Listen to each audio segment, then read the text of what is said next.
Prions. Au nom de Jésus-Christ, nous avons prié. Divin Père, merci pour nous avoir ramenés autour de ta table pour écouter ta parole. Je prie que tu nous enseignes encore aujourd'hui au nom de Jésus-Christ. Au nom de Jésus-Christ, j'ai prié. Je vous salue tous dans le nom précieux de Jésus-Christ.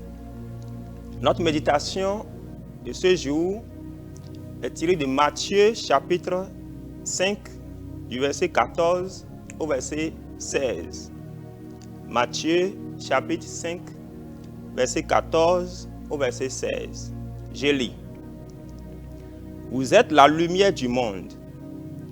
Une ville située sur une montagne ne peut être cachée.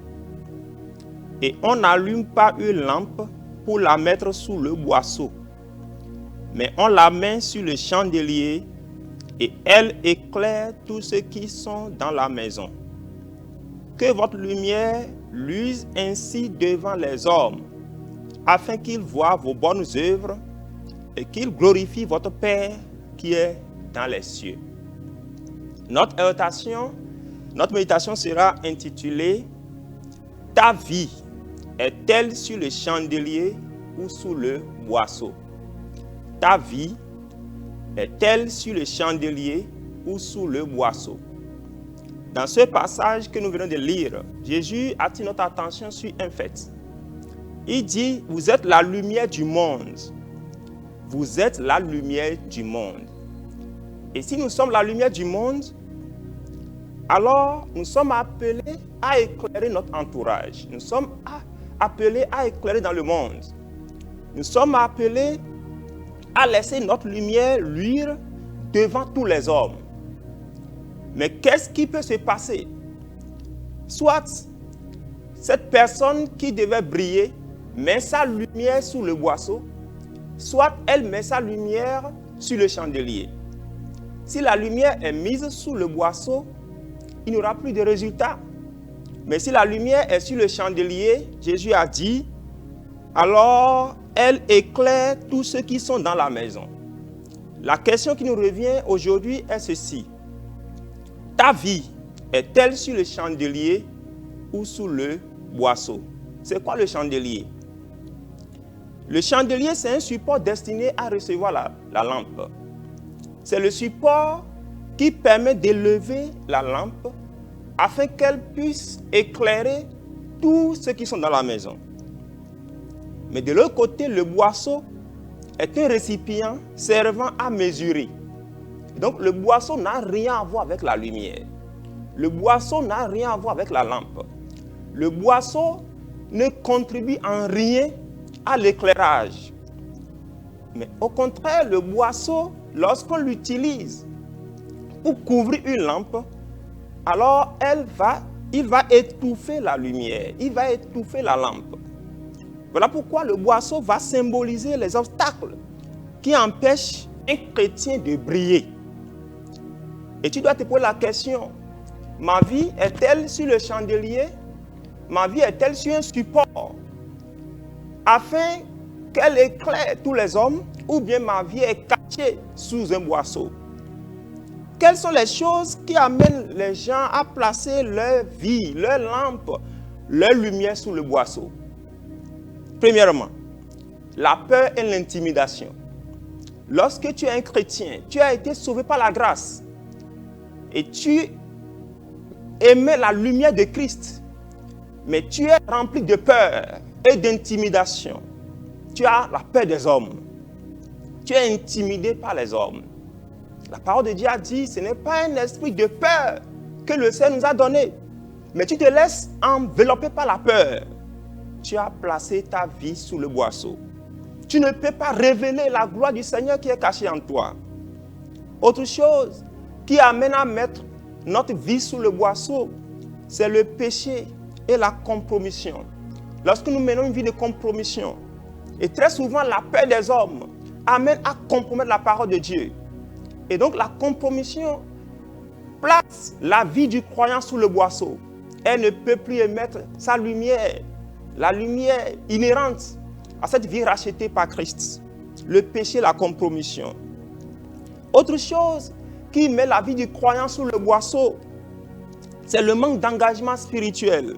C'est le sommeil ou l'assoupissement spirituel.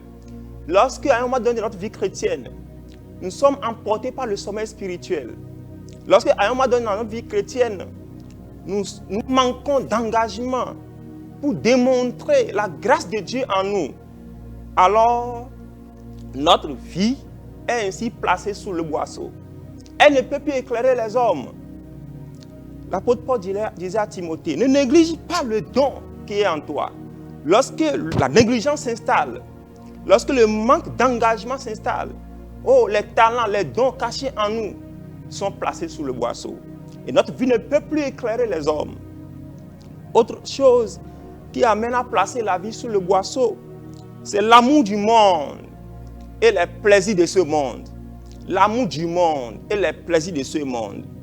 Celui qui aime le monde ne peut pas plaire à Dieu. Celui qui aime le monde ne peut pas révéler la volonté parfaite de Dieu de sa vie, dans sa vie. Celui qui aime le monde ne peut pas éclairer le monde parce que tu t'imites au monde. Tu suis les pas du monde. Tu t'adonnes aux choses de ce monde. C'est pourquoi la Bible dit, n'aimez point le monde, ni les choses qui sont dans le monde. Ne prenez point part aux œuvres infructueuses des ténèbres, mais condamnez-les. Donc lorsque nous commençons par accommoder notre vie au principe de ce monde, sous le poids de l'amour de ce monde, nous nous plaçons sous le boisseau. Ma prière est que le Seigneur nous en débarrasse au nom de Jésus-Christ. Mais que faire pour sortir nos vies du boisseau pour les placer sur le chandelier? Que faire pour que nos vies soient toujours placées sur le chandelier? Première chose à faire, de rester connecté à Jésus-Christ. C'est lui, la véritable lumière. Il a dit, je suis le chemin, la vérité et la vie. Je suis la lumière. C'est lui qui nous donne de sa lumière. Et pour émettre cette lumière continuellement et éclairer tous les hommes, nous devons rester connectés à Jésus-Christ. Nous devons toujours dépendre de Jésus-Christ et marcher dans sa lumière. Il dit, celui qui me suit ne marchera plus dans les ténèbres, mais il aura la lumière de la vie. Celui qui me suit ne marchera plus dans les ténèbres. Celui qui me suit, il va forcément éclairer tous les hommes. Autre chose que nous devons faire, c'est d'éviter le péché en marchant dans la sanctification.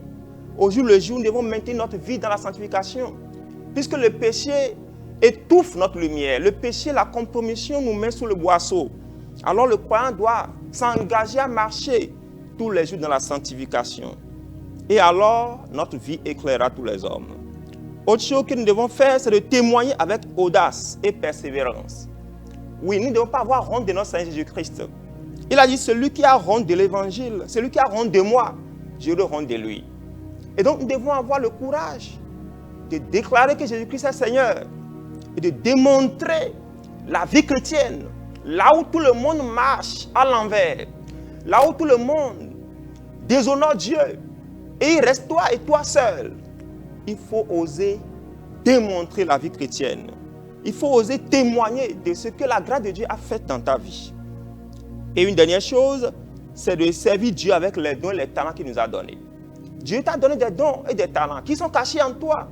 Pourquoi tu les caches? Pourquoi tu ne les sors pas pour servir le Seigneur, pour servir ton entourage? Oh, tu dois démontrer les dons et les talents que Dieu t'a donnés. Et c'est alors que les gens verront cela et ils vont glorifier ton Dieu. Et Dieu a dit que votre lumière luise ainsi devant les hommes, afin qu'ils voient vos bonnes œuvres et qu'ils glorifient votre Père qui est dans les cieux. Alors, si nos vies peuvent être placées sur le chandelier, si nos vies peuvent être toujours placées sur le chandelier, si notre lumière peut être placée sur le chandelier, il y a beaucoup d'avantages. Premièrement, ça impacte notre entourage. Jésus a dit, elle éclaire tous ceux qui sont dans la maison. Il n'y a pas une seule personne qui va échapper à ta lumière. La personne peut ne pas t'aimer, mais il va te craindre. À cause de la lumière que tu aimais. Il peut ne pas t'aimer, mais il va te craindre. Parce que tu aimais la lumière de Christ. Elle éclaire tous les hommes. Elle dénonce les œuvres ténébreuses à cause de la lumière de Christ. Deuxième chose, les gens verront cette lumière et glorifieront votre Dieu. Les gens verront cette lumière et glorifieront Dieu. Jésus a dit, si vous portez beaucoup de fruits, c'est ainsi que mon Père sera glorifié. S'ils voient nos bonnes œuvres, s'ils voient la lumière que nous émettons, c'est ainsi qu'ils glorifieront notre Père qui est dans les cieux. De la même manière, Dieu va nous honorer davantage. Le Seigneur dit, celui qui m'honore, je l'honore. Quand ta vie n'est pas cachée sous le boisseau, quand ta vie porte des fruits, quand ta vie émet les bonnes œuvres, alors le Saint te bénit davantage. Il te donne encore plus de grâce à rester en haut. Il a dit toujours en haut, jamais en bas. Tu seras toujours en haut, jamais en bas. Parce que tant que tu es en haut, tu émets la lumière, tu éclaires tous les hommes, tu éclaires des milliers de personnes. Alors le Saint te maintiendra toujours en haut. Et cette promesse de Deutéronome 28 sera pour toi. Autre avantage, tu auras l'accomplissement personnel. Tu sauras que ta vie chrétienne est accomplie. Une vie chrétienne accomplie. Une vie chrétienne qui a fait la volonté parfaite de Dieu. Une vie chrétienne qui impacte les gens. Une vie chrétienne qui laisse des traces pour sa génération et des générations à venir. La question qui nous revient encore aujourd'hui, ta vie est-elle sur le chandelier ou sous le boisseau? Que fais-tu chaque jour pour maintenir ta vie sur le chandelier? Ou te laisses-tu sous la pression des tentations, sous la pression des persécutions pour rabaisser le standard, pour rabaisser ton flambeau, pour mettre ta lumière sous le boisseau? Aujourd'hui donc, que le Seigneur donne la grâce pour sortir du boisseau et se placer sur le chandelier et y rester pour toujours. Et notre récompense au ciel sera grande au nom de Jésus-Christ. Si tu as compris quelque chose de cette méditation, ferme tes yeux et nous allons prier ensemble. Au nom de Jésus-Christ, nous avons prié. Divin Père, te dis merci. Merci pour ta parole que tu nous as révélée. Tu as dit que nous sommes la lumière du monde et que notre vie ne doit pas rester sous le boisseau. Notre vie ne doit pas être placée sous le lit, mais plutôt placée sur le chandelier. Et alors, elle éclairera tous les hommes. Et les hommes verront notre lumière et glorifieront notre Père qui est dans les cieux. Seigneur, à partir d'aujourd'hui, permets que nos vies brillent continuellement sur le chandelier au nom de Jésus-Christ. Tout ce qui amène nos vies à redescendre sous le boisseau, que ces choses soient déracinées de toutes les vies au nom de Jésus-Christ. Et à partir de maintenant, que nos vies impactent notre entourage, impactent tous ceux qui nous connaissent, impactent quiconque nous rencontrerons. Pour ta seule gloire, Seigneur. Je te dis merci car tu l'as fait. Au nom puissant de Jésus-Christ, j'ai prié. Amen.